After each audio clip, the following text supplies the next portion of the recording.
ചിലത് സൗഹൃദ ബന്ധങ്ങളാവും, ചിലത് പ്രണയ ബന്ധങ്ങളാവും. ഇങ്ങനെ പല പല ബന്ധങ്ങൾ നമുക്ക് എല്ലാവർക്കും ഉണ്ടാവാറുണ്ട്. ഈ ബന്ധങ്ങളൊക്കെ നമ്മൾക്ക് നല്ലതാണോ എന്ന് നമുക്ക് എങ്ങനെ അറിയാം? അങ്ങനെ ഞാൻ പലപ്പോഴും ചിന്തിച്ചിട്ടുണ്ട്. അന്നൊന്നും എനിക്ക് അതിന്റെ ഉത്തരം കിട്ടിയിട്ടില്ല. പക്ഷെ ഇപ്പോൾ ഈ ഒരു പ്രായത്തിൽ എനിക്ക് അതൊക്കെ കുറച്ച് മനസ്സിലാവുന്നുണ്ട്.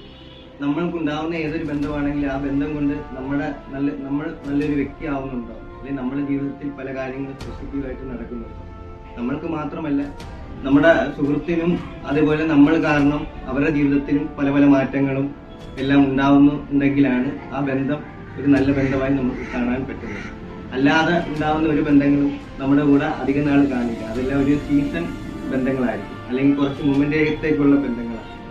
അതൊന്നും ഒരിക്കലും നമ്മളെ ജീവിതകാലം മൊത്തം നമ്മൾക്ക് ഉണ്ടാവുന്ന സൗഹൃദ ബന്ധങ്ങളായിരിക്കില്ല. കുറച്ച് നാൾ കഴിയുമ്പോൾ അതെല്ലാം ഇല്ലാതായി പോകുന്ന ബന്ധങ്ങൾ തന്നെയായിരിക്കും. ഇങ്ങനെയുള്ള ബന്ധങ്ങൾ ഉണ്ടെങ്കിൽ അത് ഉള്ളൊരു കാലവും നമ്മളിൽ നിലനിൽക്കും.